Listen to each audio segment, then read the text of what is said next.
Hey guys, Anthony here. We're back with our second video. If you remember in our first video in dehydrating these potatoes, we did 3 bags of the Rehydrate tater tots, which you see on your left. That's the result of the dehydrated potatoes. And on your right we had 2 bags, 2-pound bags of hash browns, which condensed into that one plastic bag. Now, we had some subscribers ask us to rehydrate, cook, and do the whole process of, getting the dehydrated potatoes back to a meal. So what I did was, on the right, you'll see a jar of water right here, which I scooped out 2 1/3 cups, of the hash browns, soaked them in the water overnight, and I'm going to drain the water now and cook them on the stove top with some olive oil and get those ready and show you how they come back to rehydrated. So let's cut back and get those started. Okay, so we're going to open our jar and we're going to drain the water out of these hash browns. This is a 1-pint jar. So 2 1/3 cups will make at least more than enough for one serving. So let's get our stove top ready and put those on. So our potatoes are drained and sitting here off to the side. I've got a pan. I'm going to put a spoonful of olive oil in the pan.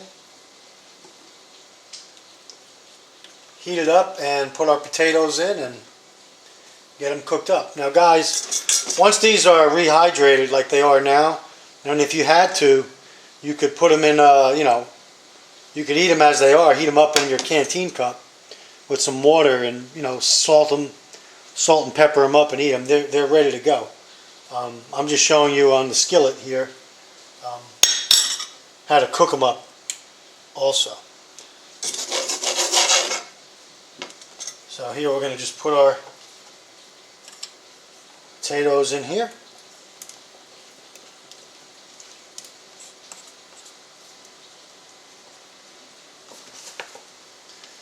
And there you have it. We have a nice size serving out of our rehydrated hash browns. And we'll let those cook up for a few minutes now, and we'll be right back.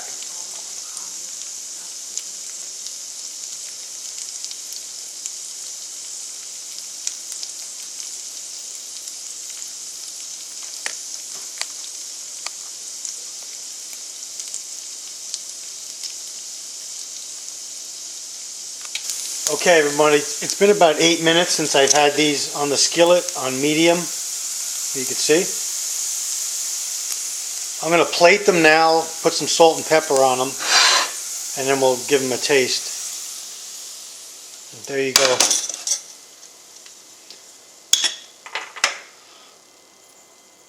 A little salt.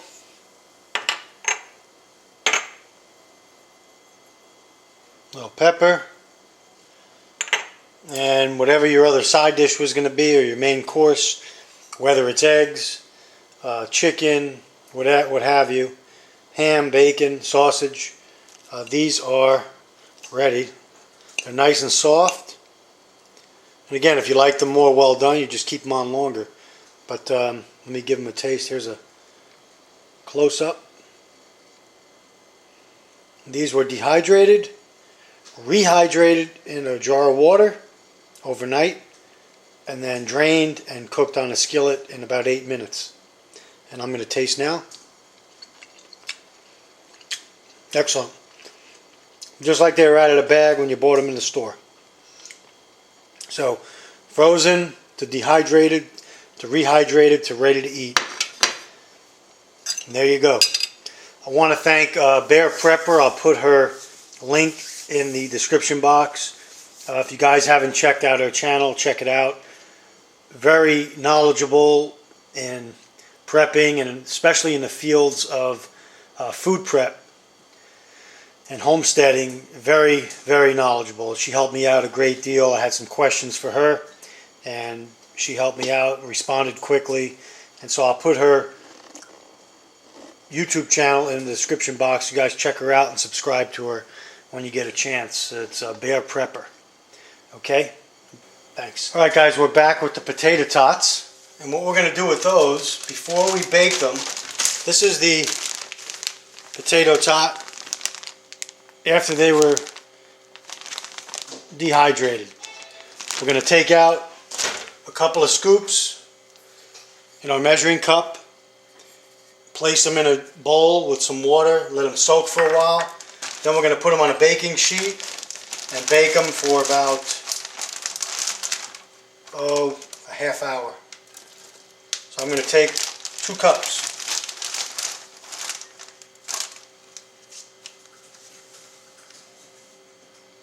Two cups of tots in the water. Seal these up.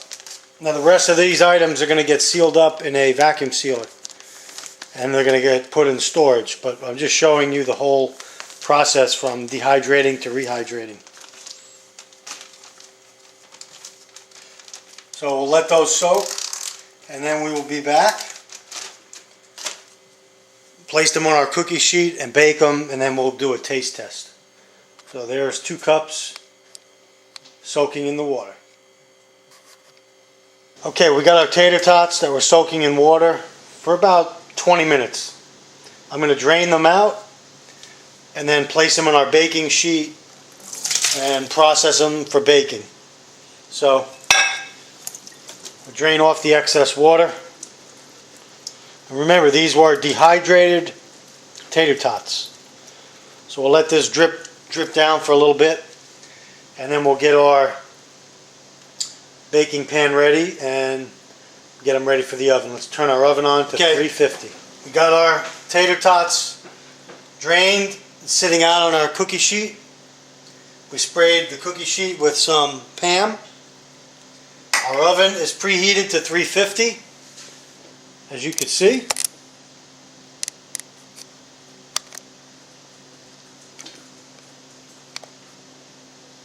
$350, and we will place it in for about 30 minutes, and then we'll come back and see how they taste. We just shut the oven and we're getting ready to take the tater tots out. Remember, these were dehydrated, rehydrated, and then prepped for baking. If I can get them out of the oven without killing myself or burning myself, it'll be a miracle. And here we go. Here's a look at them. Let's put them on here. Shut our oven. Get a close-up. And a taste test. I am going to taste one with a little bit of salt.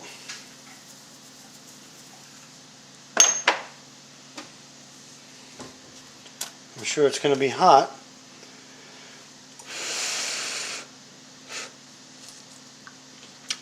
Wow. Guys, excellent. Totally done. About 20 minutes in the oven after soaking for about 15-20 minutes in water, and then baking. They're crisp,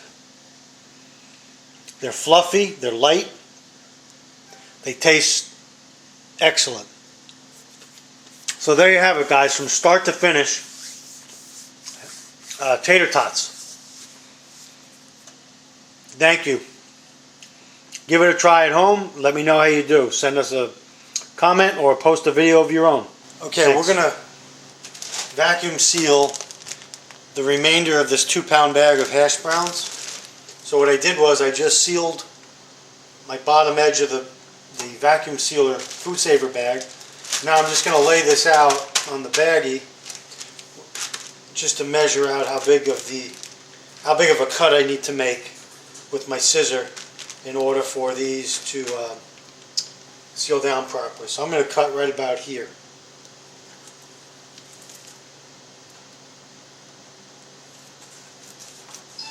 Just cut straight across.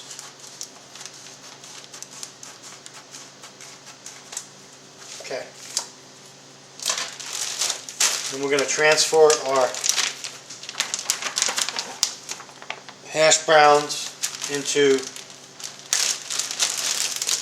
the food saver bag from the Ziploc bag.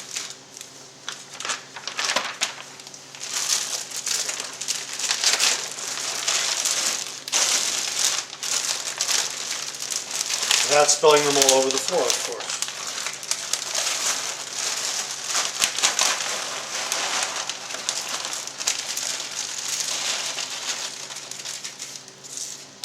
Okay. Now we have our hash browns in here. I'm going to lay it out, flatten everything out nice and even. Place in our food saver and hopefully get a good seal on this. There you go, you see it sealing down?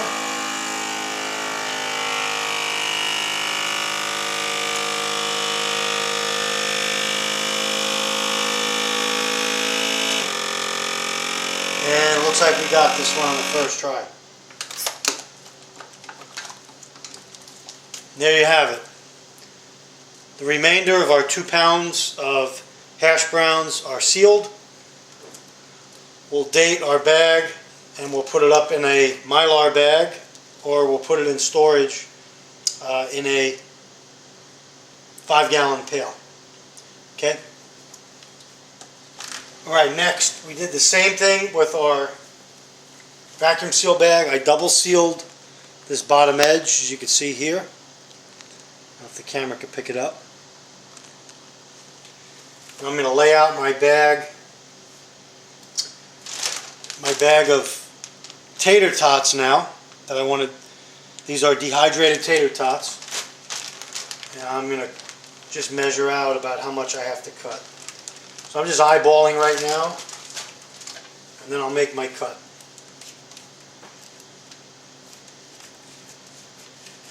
Straight across.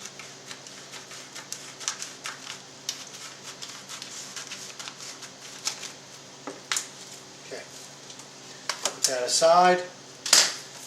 I've got my bag, my vacuum seal bag, ready to go. I'll take my tater tots out of from the Ziploc bag into the vacuum seal bag, and here you go. Set these out. And we'll see how these take a seal.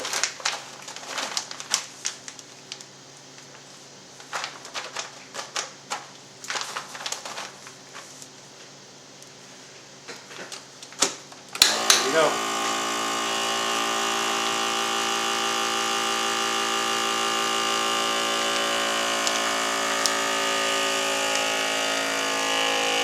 It really scrunched down a lot.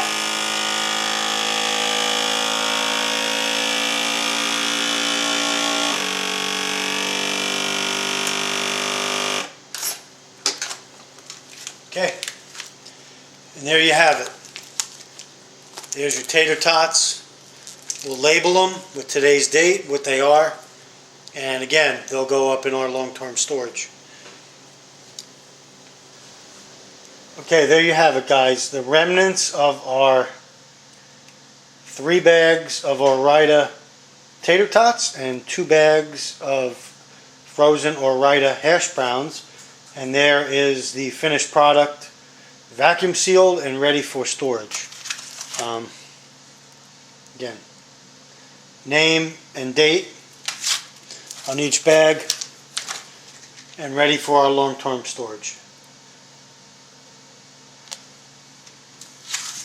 Thanks for joining us. I hope you learned a lot, as I have. Remember, potatoes are a staple in your diet, especially in an SHTF or a long-term crisis. They're filling. You could mix them in soups. You could put them in salads. You could mix meat with them. There's a whole bunch of things you could do with potatoes. And again, they fill us up and they keep us full for a while, and they're a great source of carbohydrates.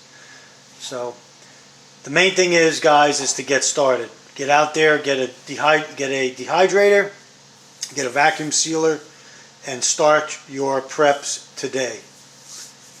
Send us any questions or comments. We appreciate your support. And remember, stay ready. Anthony signing off.